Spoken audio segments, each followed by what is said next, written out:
গিয়েছিলাম আজকেরে একটু কেনাকাটা ছিল। আর এই আজকে বাজার করে নিয়ে এসে এই মাছ কেটে ধুয়ে নিয়েছি জোগাড় করে।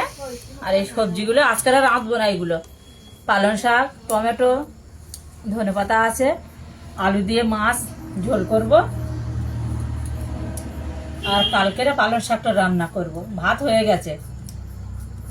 এগুলো কেটে কুটে গুছিয়ে নিয়েছি, আলু কাটছি, তরকারি বসাবো। এবারে মাছ আর আলু রান্না করবো আজকে, মাছ আলু ঝোল হবে। মাছ আলু ঝোল হবে আজকে, রান্না করে দেখা হচ্ছে। চলো রান্না করে দেখাচ্ছি।